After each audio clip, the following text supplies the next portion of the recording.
हाँ जी। Good evening. Good evening all of you. कैसे सब लोग? बढ़िया, जोरदार, जबरदस्त, जिंदाबाद है। हेलो, हाय, क्या हाल चाल? एम आई ऑडिबल और विजिबल बोथ?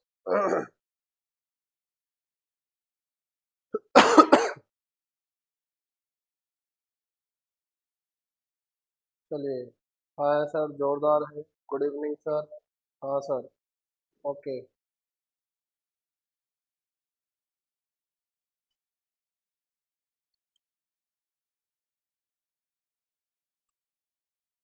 तो वेक्टर में आज हम पढ़ेंगे नेक्स्ट टॉपिक। देखिए, वेक्टर का अपन ने लास्ट टॉपिक में क्या पढ़ा था? इंट्रोडक्शन वगैरह की बात हुई थी। फिजिकल क्वांटिटी, जयपुर, कोटा, ये सब बता दिया था मैंने। वेक्टर्स,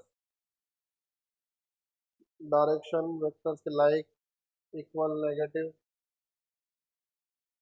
चलो, बहुत बढ़िया। टाइप्स ऑफ वेक्टर बता दिए थे मैंने। दो वेक्टर और मैं आपको बताऊंगा।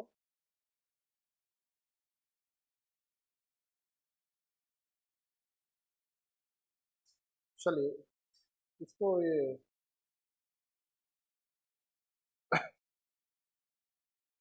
आज हम पढ़ेंगे एक तो पोलार वेक्टर के बारे में। पोलार वेक्टर क्या होता है बेटा? पोलार वेक्टर नाम से समझ में आ रहा है सर। पोलार मतलब डायरेक्शन जैसी कोई बात हो रही होगी। तो पोलार वेक्टर का मतलब होता है ऐसे वेक्टर जिनका स्टार्टिंग पॉइंट हो या फिर पॉइंट ऑफ एप्लीकेशन हो। इसको हम लेंगे polar vector means vectors which have starting point which have starting points, vectors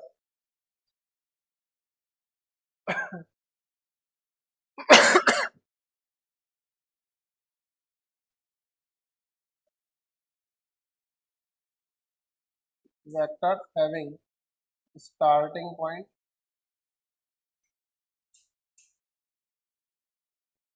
and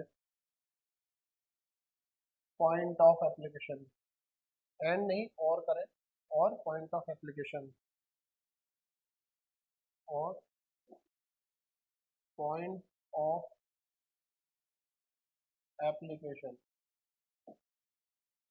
ऐसे वेक्टर जिनका स्टार्टिंग पॉइंट हो या पॉइंट ऑफ एप्लीकेशन होता है उनको हम पोलर वेक्टर कहते हैं। कैसे होते हैं, आओ समझो। स्टार्टिंग पॉइंट का मतलब क्या हुआ, पॉइंटिंग पॉइंट ऑफ एप्लीकेशन का मतलब क्या हुआ? जैसे मान लीजिए, चलो एग्जांपल लिख देता हूँ मैं यहाँ पे। एग्जांपल क्या होंगे इसके? स्टार्टिंग पॉइंट के लिए तो एग्जांपल होगा बट आपके पास डिस्प्लेसमेंट। ठीक है, डिस्प्लेसमेंट। दूसरा होगा फोर्स, पॉइंट ऑफ एप्लीकेशन के लिए फोर्स। ठीक, डिस्प्लेसमेंट और दूसरा होगा फोर्स। अब स्टार्टिंग पॉइंट की हमने बात करी, स्टार्टिंग पॉइंट वाला डिस्प्लेसमेंट। जैसे मान लीजिए आप गए अपने घर से स्कूल। कहाँ से कहाँ जा रहे हो? घर से जा रहे हो। कहाँ जा रहे हो? स्कूल जा रहे हो। तो बेटा आपका जो पॉइंट ऑफ स्टार्टिंग पॉइंट होगा वो कहाँ होगा? होम। फाइनली कहाँ जा रहे हो? स्कूल। तो आपकी जो टेल होगी वो कहाँ पर होगी? होम पर। तो स्टार्टिंग पॉइंट कहाँ पर है? घर। तो आप इसको क्या बोलोगे? सर ये स्टार्टिंग पॉइंट है, हमारा इनिशियल पॉइंट है। स्टार्टिंग पॉइंट या इनिशियल पॉइंट। तो डिस्प्लेसमेंट क्या होगा? जिसका स्टार्टिंग पॉइंट होगा। दूसरा पॉइंट ऑफ एप्लीकेशन होता है। जैसे मान लीजिए ये एक ब्लॉक रखा हुआ है रेस्ट में। ये जमीन जमीन पर एक ब्लॉक रखा है। इस ब्लॉक पर आपने एक फोर्स लगाया। कैसा फोर्स लगा दिया? मान लो इस तरह का फोर्स लगा दिया। तो इस फोर्स की वजह से ये टेंडेंसी रहेगी कि अंदर जाने की टेंडेंसी रखेगा इधर। तो यहाँ पर ये जो होगा ये पॉइंट ऑफ एप्लीकेशन कहलाएगा। मान लो आपने इसको हटाकर कुछ इस तरह से फोर्स लगा दिया कि सर मैंने इधर लगाया, तो ये जिस पॉइंट पर फोर्स लगेगा यही क्या कहलाएगा? पॉइंट ऑफ एप्लीकेशन कहलाएगा। पॉइंट ऑफ एप्लीकेशन कहलाएगा।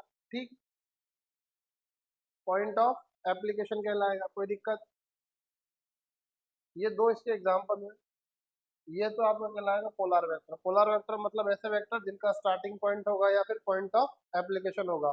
स्टार्टिंग पॉइंट का एग्जांपल है डिस्प्लेसमेंट और पॉइंट ऑफ एप्लीकेशन का एग्जांपल है फोर्स। ठीक, बहुत ज़्यादा दिमाग में नहीं रखना, बस डेफिनेशन थोड़ी सी ध्यान से समझे। इंपॉर्टेंट चीज़ें जो है वो मैं आगे ले लूंगा, इसमें क्या क्या आने वाली इंपॉर्टेंट। अगला होता है हमारे पास एक्सियल वेक्टर। एक्सियल वेक्टर क्या होते हैं बेटा, वो देखिए अब। एक्सियल वेक्टर्स का मतलब क्या होता है, ऐसे वेक्टर्स जो रोटेशनल इफेक्ट देते हैं। एक्सियल नाम से समझ में आ रहा है, एक्सिस की बात हो रही है, तो हम बोलेंगे वेक्टर्स। एक्सियल वेक्टर मतलब वेक्टर विच गिव्स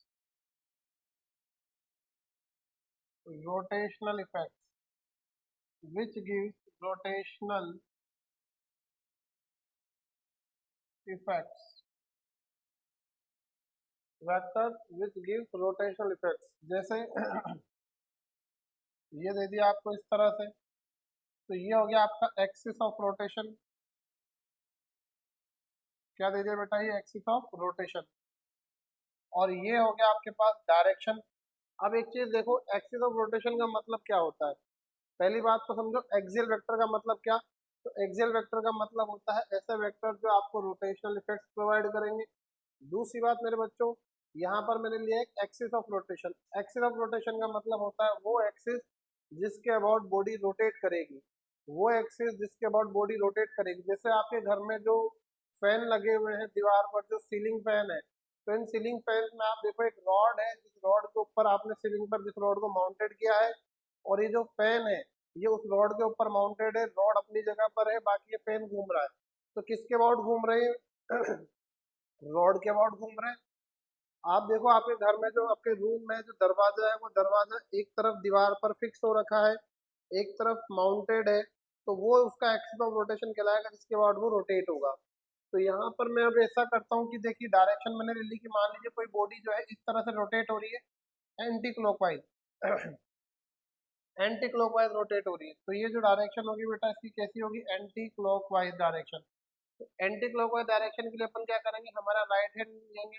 जो राइट हैंड है बेटा अपना, राइट हैंड में क्या देखो, थंब को डाल लो आप, स्ट्रेट रखो और फिंगर्स को कर्ल करो रोटेशन के डायरेक्शन में। वापस सुने, अपना राइट हैंड लें, फिंगर्स और थंब को स्ट्रेट करें। आप अपने थंब को एक्सिस ऑफ रोटेशन की डायरेक्शन में डालें और फिंगर्स को कर्ल करें। फिंगर्स जिस डायरेक्शन में कर्ल हो रही है, मतलब फिंगर्स कर्ल कैसे करनी है, रोटेशन के अकॉर्डिंग। यहाँ देखो हमने एंटी क्लॉकवाइज डायरेक्शन में रोटेशन लिया है। अगर एंटी क्लॉकवाइज डायरेक्शन में रोटेशन लिया है तो फिंगर्स एंटी क्लॉकवाइज डायरेक्शन में रोटेट होगी, तो थंब अपवर्ड डायरेक्शन में जाएगा। तो थंब जिस डायरेक्शन में जाएगा वही कहलाएगी direction of axial vector. Direction of axial vector.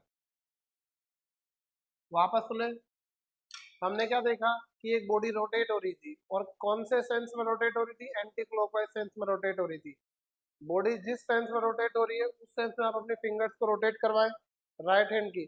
Right hand का आप फिंगर्स को, थंब को स्ट्रेट करें, फिंगर्स को रोटेट कराएं according to sense of rotation. Sense of rotation में रोटेट कराया तो थंब जो होगा वो आपको देगा डायरेक्शन ऑफ एक्सियल वेक्टर। ठीक, आगे देखिए इसी में। अब अगर मान लो मैं वापस इसी चीज को ऐसा कंसिडर करूं, इस तरह ये रोटेशन है, ये हमारा एक्सिस ऑफ रोटेशन है। इस बार जो है हमारी जो ये है, ये कुछ इस तरह से आ रही है। इस बार रोटेशन ऐसा हो रहा है, किस तरह से हो रहा है, ऐसा हो रहा है। ये रोटेशन कैसा कहलाएगा, ये रोटेशन कहलाएगा हमारा क्लॉकवाइज। ये इस तरह से आपने एंटी क्लॉकवाइज लिया था, ऐसा जा रहा था, ये इधर से ऐसा आ रहा था, ये एंटी क्लॉकवाइज था, और इस बार हम क्लॉकवाइज ले रहे हैं।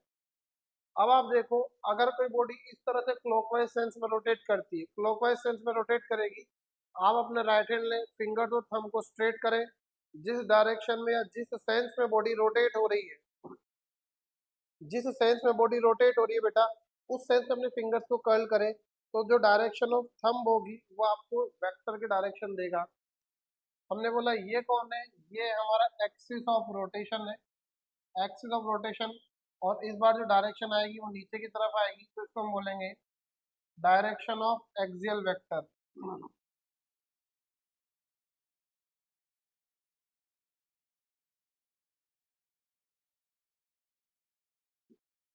डायरेक्शन ऑफ एक्सियल वेक्टर, ठीक। इसके एग्जांपल क्या होते हैं, एक्सियल वेक्टर का एग्जांपल होता है, सबसे पहले तो आप लिखिए टॉर्क। टॉर्क हमारा जो होता है एक्सियल वेक्टर का एग्जांपल होता है। टॉर्क रोटेट करवाता है बॉडी को, एक होता है एंगुलर मोमेंटम, जैसा कि नाम से समझ में आ रहा है जो रोटेशनल इफेक्ट्स देगा। तो रोटेशनल इफेक्ट कौन कौन देगा? टॉर्क देगा, एंगुलर मोमेंटम देगा, ठीक है, एटसेट्रा।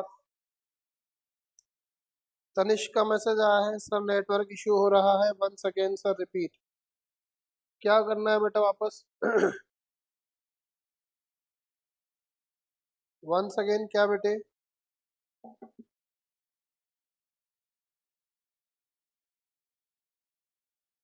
चलो आगे बढ़े इसमें। अब जो नया टॉपिक है अपना वो होगा पैरेलल शिफ्टिंग।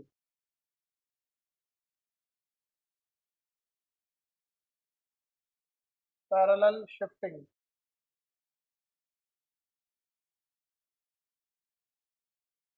बहुत अच्छा कॉन्सेप्ट है, ध्यान से सुनना।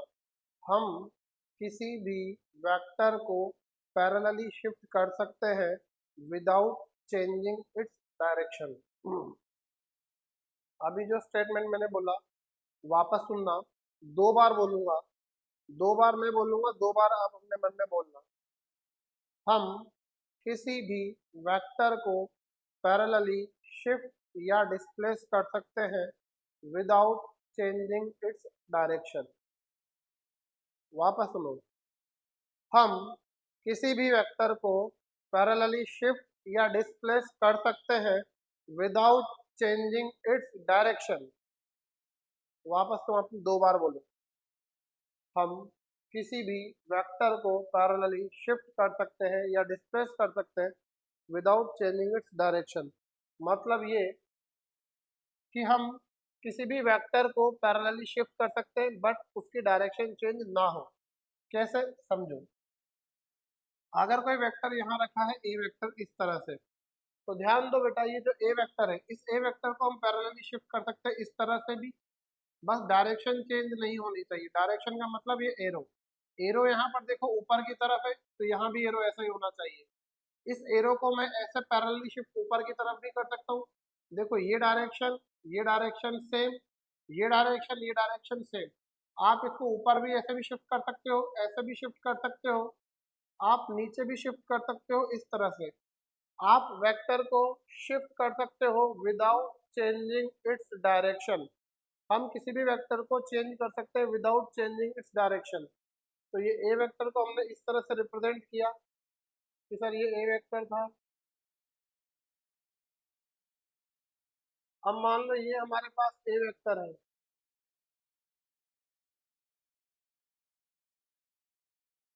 ये ए वेक्टर है, डायरेक्शन यही है। इस ए वेक्टर को मैं ऐसे भी शिफ्ट कर सकता हूँ। देखिए डायरेक्शन जो थी वही डायरेक्शन यहाँ भी है, डायरेक्शन में मैंने चेंज नहीं किया। इसको मैं ऐसे भी शिफ्ट कर सकता हूँ, ये भी ए ही कहलाएगा। चलो इसको बी ले लेते हैं, थोड़ा सा आपको क्लियर हो जाएगा, वरना पहले वाला ए और ये भी कंफ्यूज कर देगा। तो ये मान लीजिए कोई बी वेक्टर है, ये भी बी वेक्टर है और ये भी बी वेक्टर है, ठीक है बेटा? कोई कमेंट नहीं आ रहा है? हेलो हाय क्या हाल चाल, आवाज आ रही है बराबर? चलिए, तो हमने पैरेलली शिफ्ट कर दिया है इसको। A vector can be a vector can be shift be shifted or displaced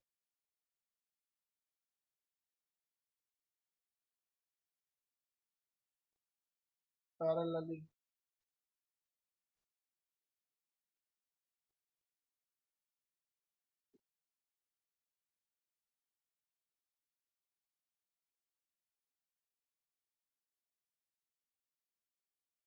without changing its direction।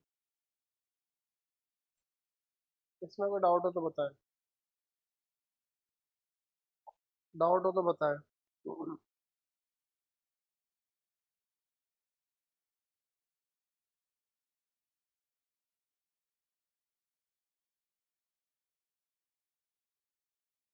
A vector can be shifted या displaced parallel, इसको ऐसे लिखें तो ज़्यादा अच्छा होगा। इसकी शक्ल थोड़ी सी ऐसी बना लें। A vector can be shifted displace parallel to itself. चलो कोई नहीं, तुम तो जैसा लिखा था वैसे लिख लो, पैरेलली जैसा लिखा था वैसे लिख लो, कोई दिक्कत नहीं है। हाँ, कोई डाउट हो तो बोलो, मैं देख रहा हूँ, चेक कर रहा हूँ कि आपका कोई मैसेज नहीं आया। लास्ट में से 9 मिनट पहले आया था। चलिए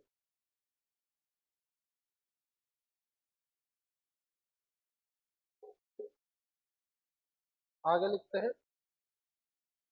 ये इंपॉर्टेंट टॉपिक है, ये ध्यान देना, इसको इंपॉर्टेंट समझना। एंगल बिटवीन टू वेक्टर्स, दो वेक्टर्स के बीच का एंगल, ध्यान दो। बड़ा अच्छा कॉन्सेप्ट है, यहाँ पे गाना गाना पड़ता है। एंगल बिटवीन टू वेक्टर्स, दो वेक्टर्स के बीच एंगल निकालना है तो गाना गाना पड़ेगा। गाना क्या है? बड़ा ही सुंदर सा गाना है, तुम भी गाओ मैं भी गाता हूँ। पहले मैं गाऊंगा फिर तुम गाओ। गाना है, टेल से टेल मिलाओ या हेड से हेड मिलाओ। तो गाना बड़ा आसान है। अगर आपको दो वेक्टर्स के बीच में एंगल निकालना है तो गाना गाना है, टेल से टेल मिलाओ या हेड से हेड मिलाओ। दो वेक्टर्स के बीच का एंगल तभी बनता है जब या तो उनकी हेड से हेड या फिर उनकी टेल से टेल कनेक्टेड हो। ठीक, कोई डाउट हो तो पूछ लें, कोई कमेंट बाजी।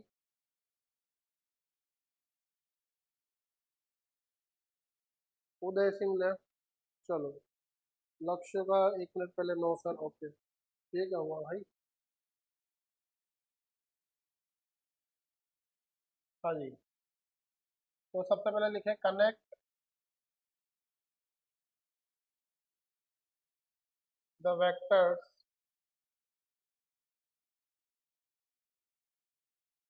आइदर हेड टू हेड और tail to tail. Either head to head और टेल टू टेल। ये क्या साइन है? ये क्या साइन है? Connect the vector either head to head और tail to tail to find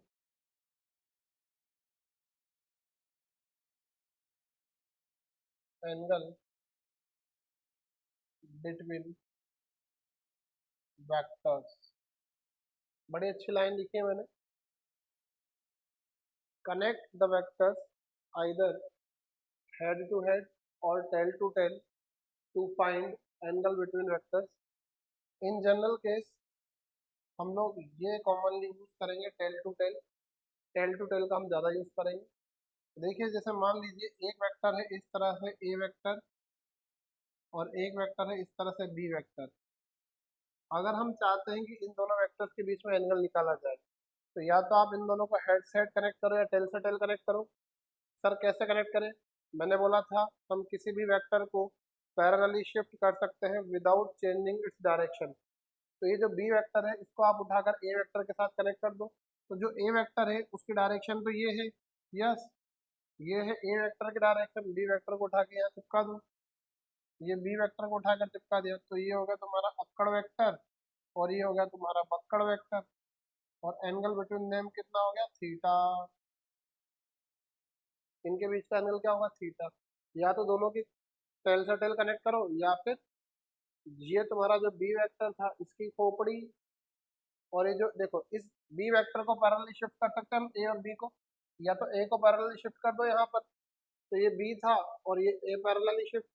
तो ए की खोपड़ी बी की खोपड़ी, तो दोनों की खोपड़ी के बीच में एंगल कितना? थीटा। क्या मेरी बात क्लियर है?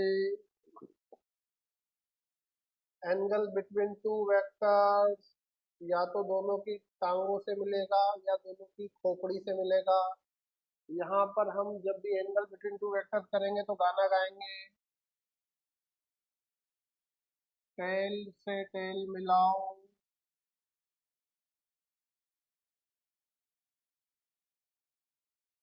या हेड से हेड मिलाओ।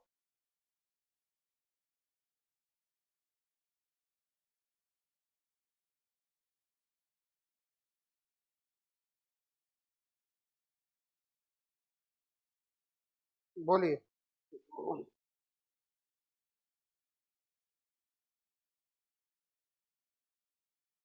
समझ में आ गई बात? क्या चालू हो गई? ओके है। ओके है। लक्ष्य का कहना है यस सर। बाकी के लोग?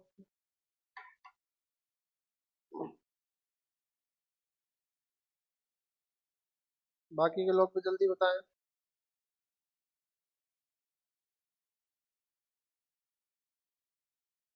देखो, मैंने आपको ये बोला है कि दो वेक्टर्स के बीच का एंगल निकालने के लिए ये कंपलसरी है, इट इज मैंडेटरी।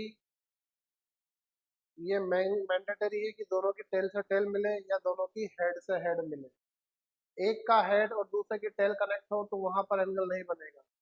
अगर एक वेक्टर का हेड हो, दूसरे वेक्टर की टेल हो, तो उन दोनों के बीच बनने वाला एंगल दो वेक्टर के बीच का एंगल नहीं कहलाता।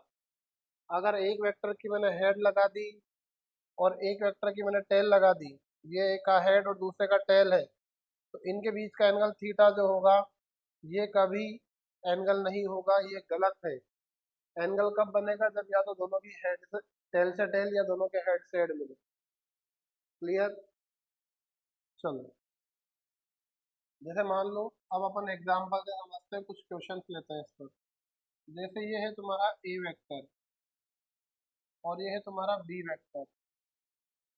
तो ए वेक्टर बी वेक्टर के बीच में एंगल बनना है 120। यहाँ एंगल आपको गिवन है 120। तो मेरा क्वेश्चन आपसे ये है, find the angle between A vector and B vector. जल्दी कमेंट करो, ए वेक्टर बी वेक्टर के बीच का एंगल कितना है?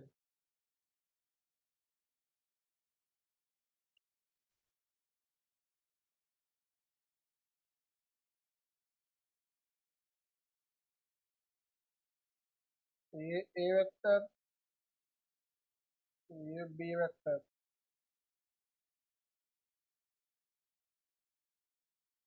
चलो, दोनों केस में एंगल बताओ फटाफट।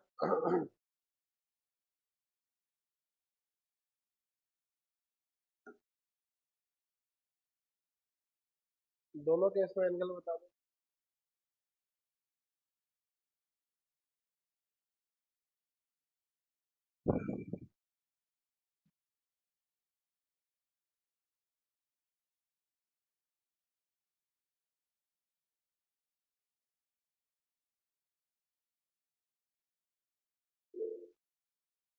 यस लक्ष्य, 60 एंड 45।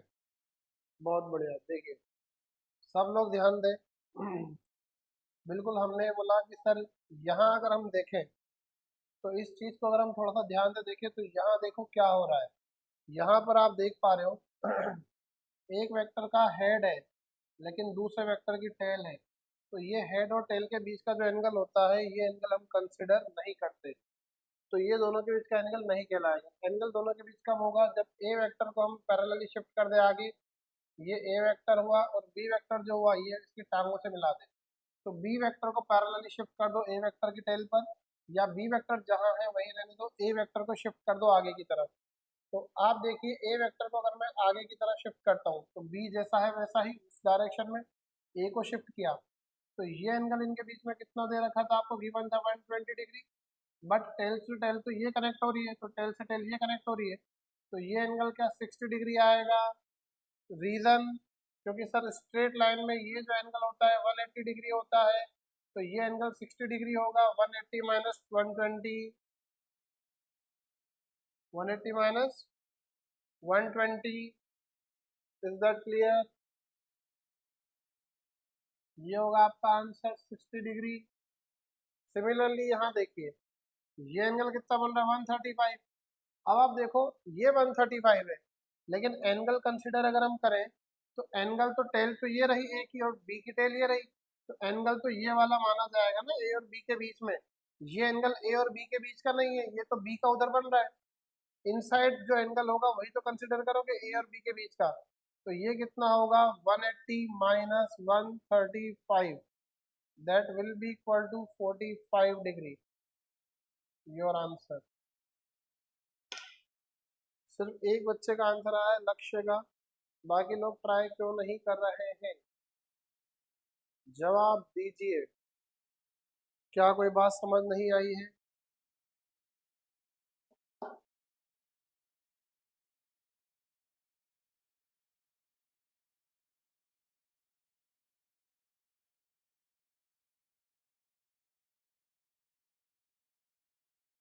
तनिष्क, हाय सर, हाय तनिष्क।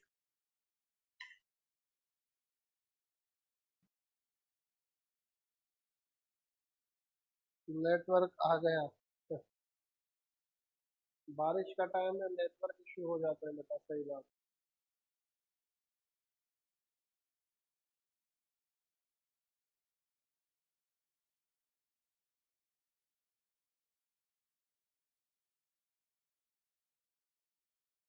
चले आगे।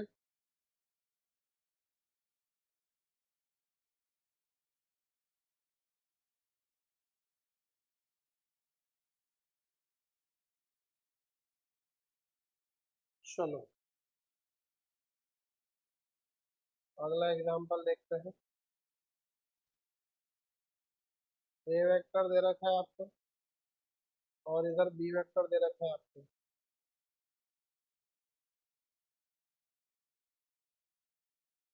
इनके बीच में यहाँ एंगल दे रखा है 30 डिग्री। बताओ क्या एंगल होगा ए और बी के बीच का। What is the angle between A vector and B vector. A vector B vector के बीच का एंगल कितना है? यस। मुझे कुछ नहीं समझ में आया सर। ओके। लक्ष्य का कहना है 150। लक्ष्य थोड़ा सा वापस ध्यान दें इस चीज पर। आप देख सकते हैं, थोड़ा सा ध्यान दें, बाकी लोगों का एक मैसेज आ जाए फिर मैं बताता हूँ। सब लोग अटेम्प्ट करें। अक्षरा का कहना है 30। अक्षरा भगत का आंसर है 30। लक्ष्य का 150। और और बच्चे और जवाब दें प्लीज, और भी बच्चे जवाब दें। तनिष्क आपको नेटवर्क इशू हो रहा है, आप इस लेक्चर को रिकॉर्डेड फॉर्म में देखें। दोबारा में अगर आपको कोई डाउट आता है, कोई डिफिकल्टी होती है तो आप मुझसे ज़रूर पूछें कि आपको किस स्टेप में डिफिकल्टी है या किस पर्टिकुलर टॉपिक में डिफिकल्टी है। अगर किसी स्टेप में डिफिकल्टी होगी मैं बताऊंगा, किसी एग्जाम्पल में डिफिकल्टी होगी मैं रिपीट कर दूंगा, कोई टॉपिक नहीं समझ में आया बता दूंगा। एक बार ये रिकॉर्डेड देख लेना आप, ठीक है। रिकॉर्डिंग मुझे मिल नहीं रही सर। ओके, मैं अभी एक बार बात करता हूँ सर से। जो भी कंसर्न पब पर्सन होंगे यहाँ के, मैं उनसे बात करूँगा, वो आपको रिकॉर्डिंग प्रोवाइड करेंगे। चलिए, तो इस क्वेश्चन का सही आंसर होगा 30 डिग्री। आप देखिए, मैंने ये बोला था कि दो वेक्टर्स के बीच का एंगल कब बनता है, जब या तो उनके हेड से हेड हो या टेल से टेल। तो यहाँ पर ए और बी के हेड से हेड कनेक्टेड है, तो ये जो एंगल है बन रहा है 30 डिग्री ही इसका आंसर होगा। 30 डिग्री ही इसका आंसर होगा। इसमें आपको कुछ चेंज करने की जरूरत नहीं थी।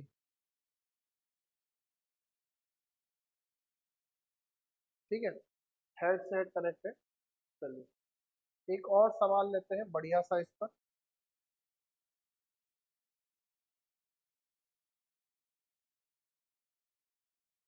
सवाल है, एक वेक्टर ये मान लो, एक वेक्टर ये मान लो, एक वेक्टर ये मान लो।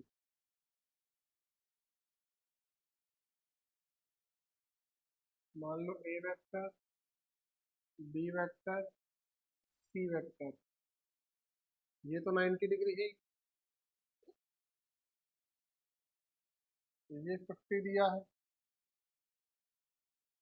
ये 40 दिया है। 50 degree 40 degree.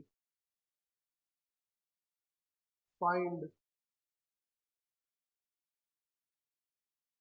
Angle between A vector and B vector,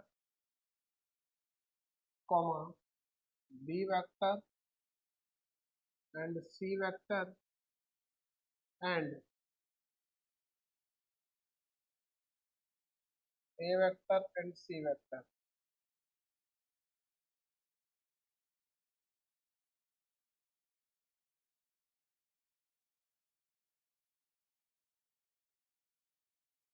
A B B C और ए और सी के बीच में एंगल निकालना। जल्दी से एंगल बताएं। ये आपके सामने एक ट्रायंगल दे रखा है, ट्रायंगल में 3 एंगल दे रखे हैं। ए बी सी के बीच का एंगल बताएं फटाफट।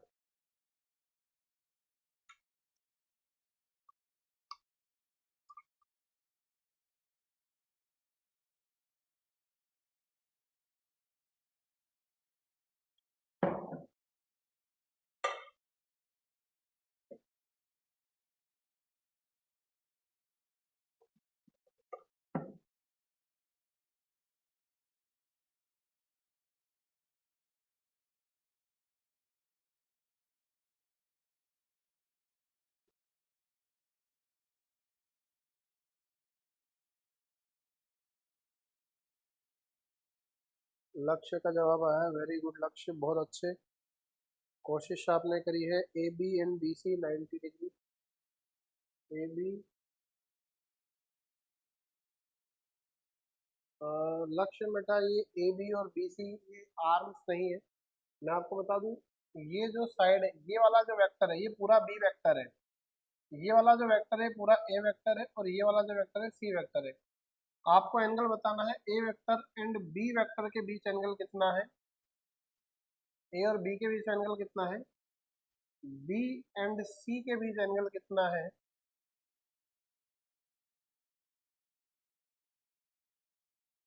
ए और सी के बीच में एंगल कितना है। ठीक है, ये तीन वेक्टर्स है जो तीन आर्म्स को रिप्रेजेंट कर रहे हैं। ठीक, सभी लोगों से उम्मीद है कोशिश करें जल्दी से जल्दी बताएं आंसर। कोई प्रॉब्लम नहीं है बेटा, ट्राई करें अच्छे से। नो नीड टू से सॉरी, प्लीज ट्राई। 1 मिनट का समय लें, पूरे 60 सेकंड का भर भर के समय दिया जाता है।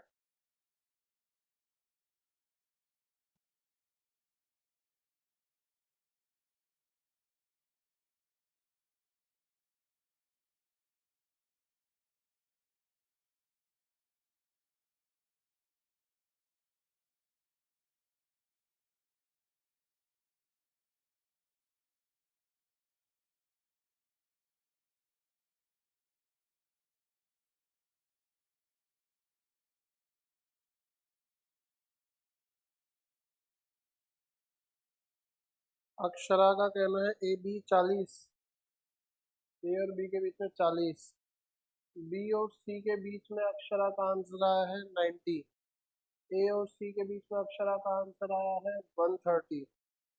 चलो बहुत अच्छे अक्षरा भगत, आपका एक ऑप्शन आया है। मैं बाकी बच्चों से बोलूंगा कि बाकी बच्चे भी अपना आंसर बताएं। यस, लक्ष्य जोशी का भी आंसर आया है। A and B 40, B and C 56। 56 का लॉजिक मुझे समझ नहीं आ रहा बेटा, ये 50 है वो 40 है, 56 कैसे होगा। ए एंड सी 90, थोड़ी सी गड़बड़ मुझे लग रही है, एक बार चेक करें, थोड़ा सा गड़बड़ लग रहा है मेरे को, तो एक बार आंसर चेक करें।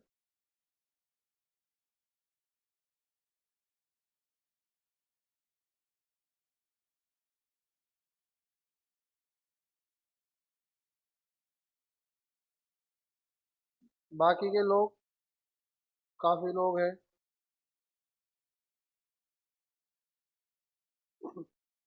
मानसी, आज आपका कोई आंसर नहीं आया है।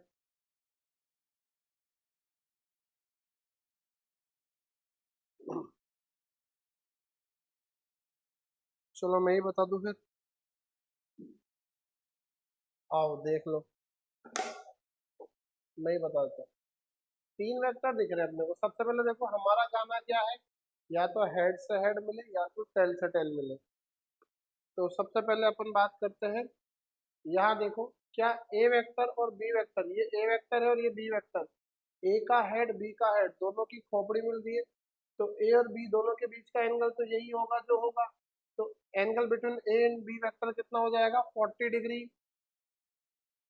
40 डिग्री, ये जो 40 डिग्री है, 40 डिग्री आंसर आया है अक्षरा भगत का और लक्ष्य जोशी का, दोनों का आंसर 40 है, बिल्कुल सही, बढ़िया शाबाश। फिर हम बात करते हैं B vector and C vector की। तो बी वेक्टर बेटा ये रहा, सी वेक्टर ये रहा, तो देखिए सी वेक्टर की टेल और बी वेक्टर की टेल दोनों कनेक्ट हो रही है, तो बी वेक्टर और सी वेक्टर के बीच में एंगल अगर देखा जाए तो ये सीधा सीधा 90 डिग्री आ रहा है, यहाँ कोई चेंज नहीं करना है। आपने देखा ए और बी के बीच में भी हमें कोई मेहनत करने की आवश्यकता नहीं थी, दोनों के हेड कनेक्टेड थे, तो एंगल बिटवीन देम 40। सी और बी दोनों की टेल कनेक्टेड थी, कुछ भी एक्स्ट्रा एफर्ट नहीं करना, एंगल बिटवीन देम 90। अब यहाँ देखो, इस चीज को अगर मैं थोड़ा सा जूम करके देखूं तो मुझे दिखा कि सी वेक्टर का हेड और ए वेक्टर की टेल तो सर ये तो बात नहीं बनी, एक का हेड और दूसरे के टेल, एंगल नहीं बनेगा। एंगल बनने के लिए कंडीशन एक ही है, या तो दोनों की खोपड़ी मिले या दोनों की टांगे मिले। एक की खोपड़ी दूसरे की टांग से मिलेगी तो एंगल नहीं बनाने का। एंगल बनाओ तो दोनों की या तो हेड से हेड कनेक्ट करो या टेल से टेल कनेक्ट करो।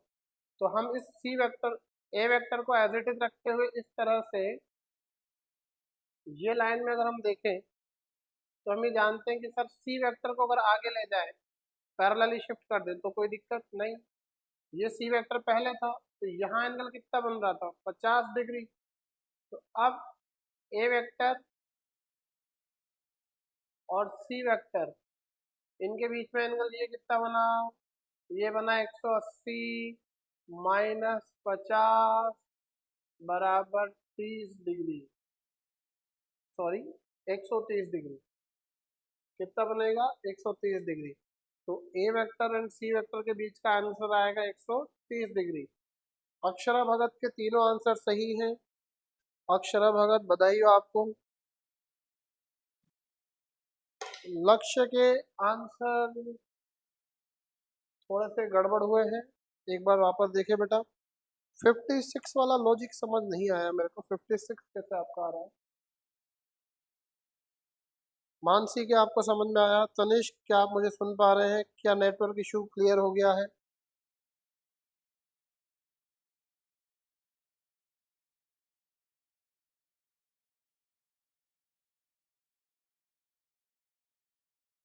लक्ष्य क्या आपको समझ में आया, क्या गड़बड़ हुई बेटा? अक्षरा सही आंसर है। तनिष्क आज उसका मोबाइल उसका साथ नहीं दे रहा है।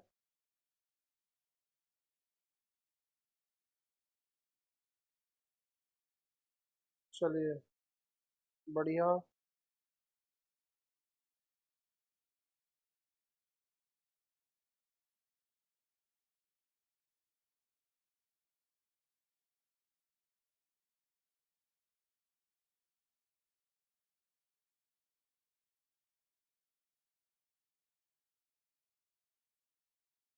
चलिए अब एक नोट डाल के लिखते हैं यहाँ पर। अब एक नोट डालना और एक अच्छी सी सुंदर सी लाइन लिखना।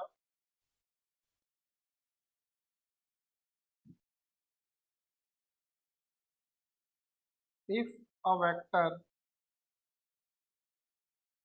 rotated by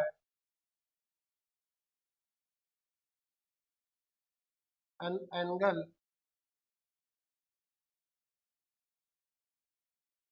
if a vector rotated by an angle of 2n pi rotated by an angle 2n pi, then vector remains unchanged। ध्यान दें, मैंने लिखा है अगर आप किसी वेक्टर को 2n पाई एंगल से रोटेट करवाते हो तो वो वेक्टर चेंज नहीं होता है, वो वेक्टर वैसा ही रहता है। रीजन, 2n पाई का मतलब क्या हुआ, अगर हम कोई एंगल थीटा 2n पाई कंसिडर करें और यहाँ पर n की वैल्यू अगर हम 1 2 3 and so on up to n तक लिखें, अप टू n तक लिखें तो क्या होगा। तो आप देखिए बेटा, जब हम n बराबर 1 लिखते हैं तो थीटा की वैल्यू कितनी आएगी मेरे पास, n बराबर 1 रखोगे तो 2 पाई एंगल, 2 रखोगे तो 4 पाई, 3 रखोगे तो 6 पाई एंड सो ऑन। इस तरह से जब हम 2 पाई 4 पाई 6 पाई ले रहे हैं तो बेसिकली ये 2 पाई का ही मल्टीपल आ रहा है, इंटीजर मल्टीपल ऑफ 2 पाई। तो जो वेक्टर है वो कंप्लीट पूरा चक्कर घूम जाएगा, मतलब जो वेक्टर है वो अगर यहाँ पर ऐसा है, इस डायरेक्शन में है, तो इसको जब हम रोटेट करवाएंगे तो ये पूरा का पूरा रोटेट होकर वापस वही तो एंगल दे देगा। तो ये पूरा चक्कर काट लेगा। एक चक्कर कितने का, 2 पाई का, दो चक्कर कितने के, 4 पाई के, तीन चक्कर 6 पाई, चार 8 पाई। तो किसी वेक्टर को 2n पाई एंगल से रोटेट कराने पर वेक्टर में कोई चेंज नहीं आता है। इज दैट क्लियर और नॉट? लक्ष्य का कहना है 44/7, 44/7। चलो, कोई डाउट, कोई डिफिकल्टी?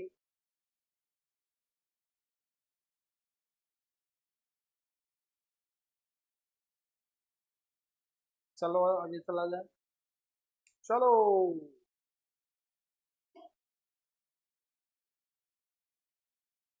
अब हम बात करते हैं, शायद मैंने तुम्हें कोलिनियर वेक्टर पढ़ाया है या नहीं पढ़ाया पता नहीं, और मैं दोबारा पढ़ा देता हूँ।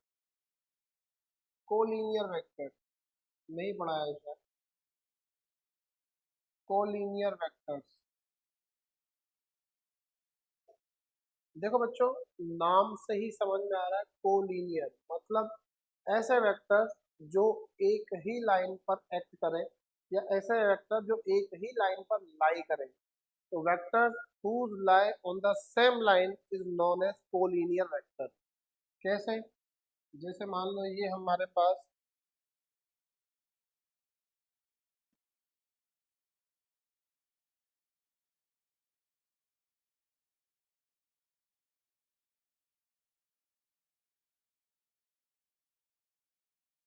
एक लाइन ये होगी, एक लाइन ये होगी, एक ये हो गई तूफानी, ठीक है। अब मान लो इस पे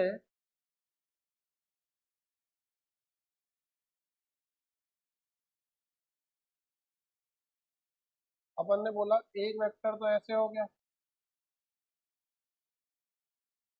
और एक वेक्टर ऐसे हो गया।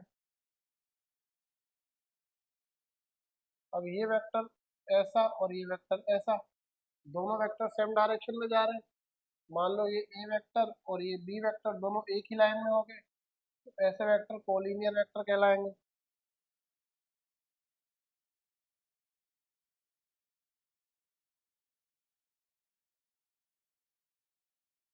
ऐसा, ऐसा, ऐसा, ऐसा। एक और फंडा ले लो।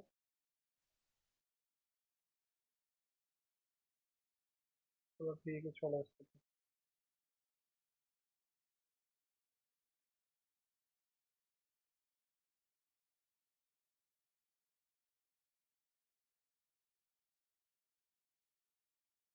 ये हटेगी भी नहीं क्या?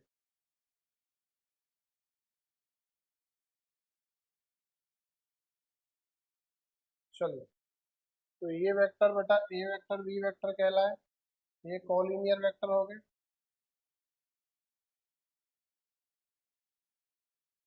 ठीक, नो डाउट, नो डाउट। अच्छा, मैसेज आ रहे हैं नो डाउट के, बहुत बढ़िया है, तो बहुत अच्छी बात है।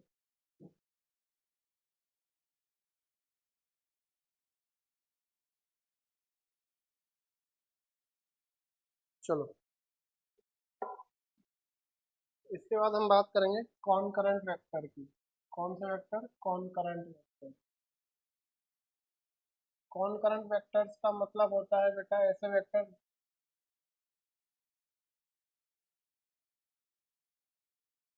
Cone current vector, concurrent vector का मतलब ऐसे वेक्टर जिनकी line of action same point से पास हो।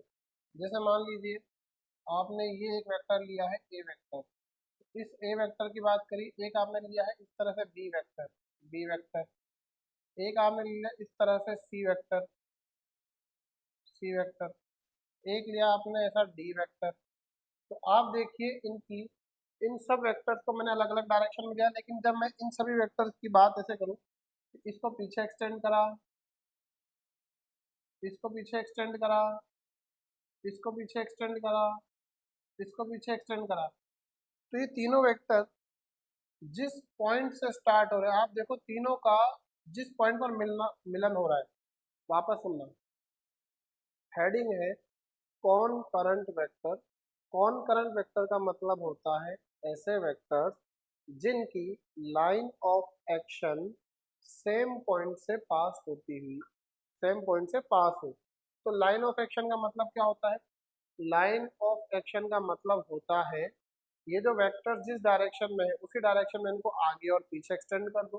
तो ए वेक्टर की लाइन ऑफ एक्शन क्या होगी, ए को ऊपर बढ़ा दो और ए को नीचे बढ़ा दो, ये line of action. Line of action मतलब जिस लाइन के अलोंग वो एक्ट करेगा। डी वेक्टर के लिए लाइन ऑफ एक्शन आगे बढ़ा दो पीछे बढ़ा दो डी को, बी के लिए बी को आगे बढ़ा दो बी को पीछे बढ़ा दो, सी के लिए सी को आगे बढ़ा दो सी को पीछे बढ़ा दो। हमने आगे नहीं बढ़ा के सी पीछे बढ़ाया, क्यों? क्योंकि हमें बस ये दिखाना था तीनों सेम पॉइंट से पास हो रहे हैं, आगे तो कट ही नहीं करेंगे ना, इस पॉइंट से कट करेंगे। तो हम बोलते हैं vector whose line of action passing through same point, vectors whose line of action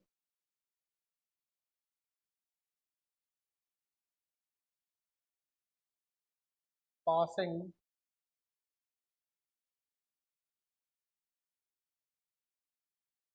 through same point।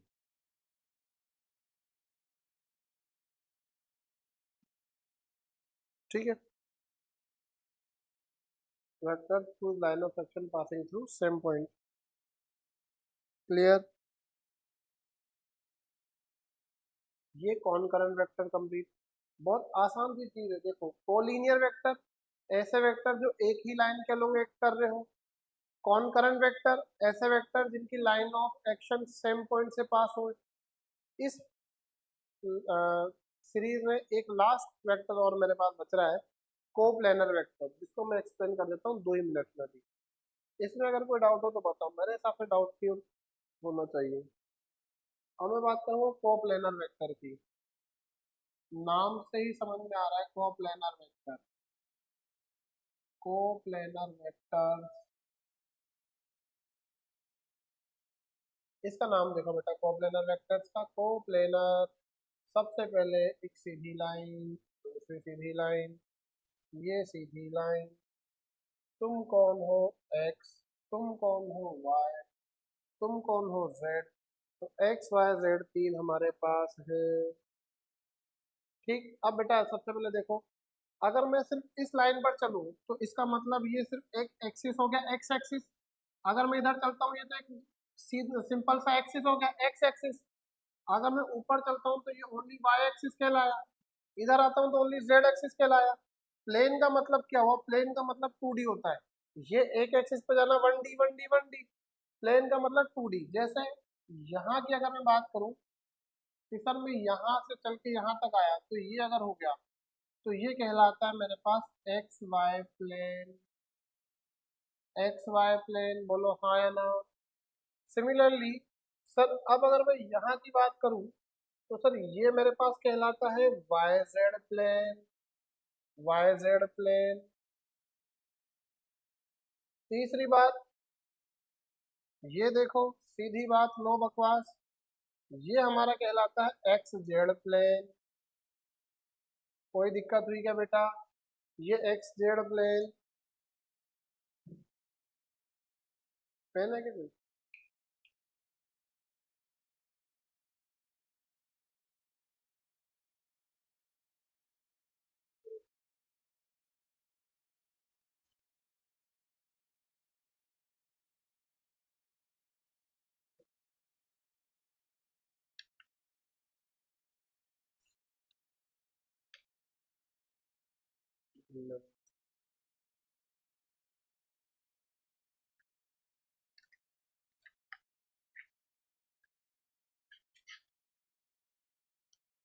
ठीक है, चलिए देखिए कोप्लेनर वेक्टर समझाने के लिए बात करो। देखो मान लो बेटा ये आपके सामने कागज है, ये कागज बेसिकली क्या है, एक प्लेन शीट है। ये क्या है, sheet.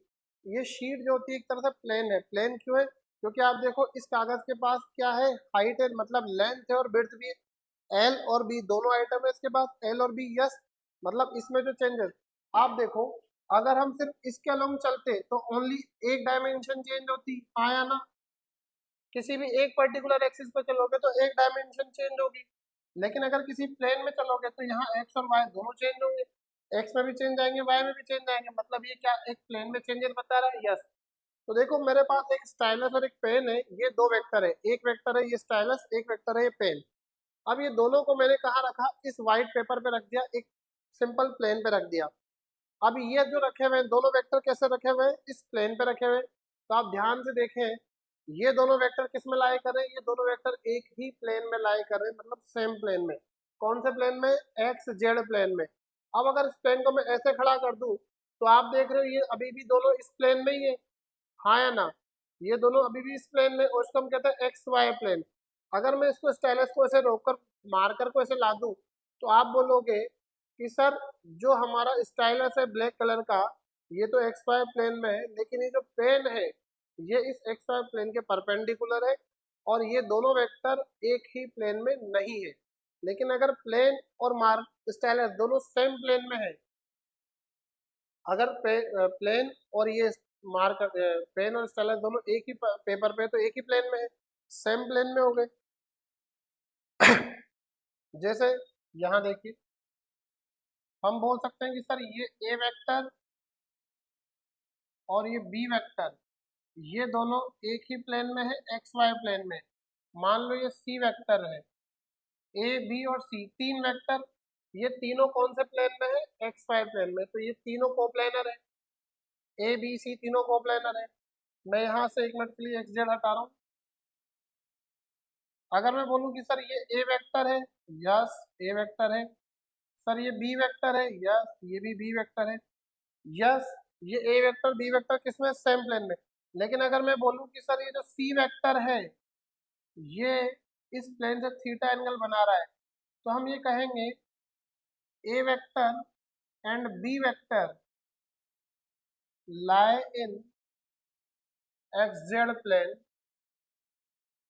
but c vector don't lie, not lie in c, does not lie in xz plane। ध्यान से देखो, जैसे मैंने आपको अभी दिखाया, ये आपका एक्स जेड प्लेन, इसमें एक वेक्टर ये हो गया और एक वेक्टर ये हो गया, दो वेक्टर इस तरह से थे, तो ए वेक्टर बी वेक्टर तो इस तरह से रखे हुए। लेकिन जो सी वेक्टर है वो इस प्लेन से थीटा एंगल बनाकर ऊपर उठ गया, तो सी वेक्टर ने तो थीटा एंगल बना लिया, मतलब वो प्लेन में नहीं है, वो उस प्लेन से किसी न किसी एंगल पर है। तो हम बोलेंगे ए बी सी तीनों यहाँ तो कोप्लेनर है, एक ही प्लेन में है। यहाँ ए और बी दोनों कोप्लेनर है, एक ही प्लेन में, बट सी कोप्लेनर नहीं है क्योंकि वो थीटा एंगल पर है। क्या मेरी बात समझ में आई है?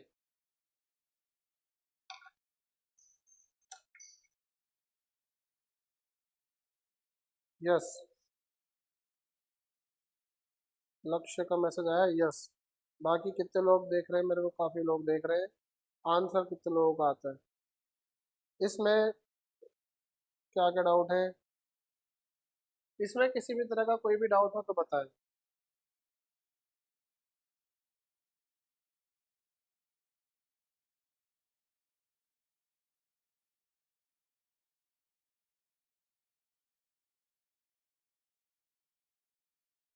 नो डाउट, चलिए ठीक है बेटा, फिर मिलते हैं हम नेक्स्ट क्लास में। तब तक के लिए ta-ta bye bye, thank you so much, all the very best.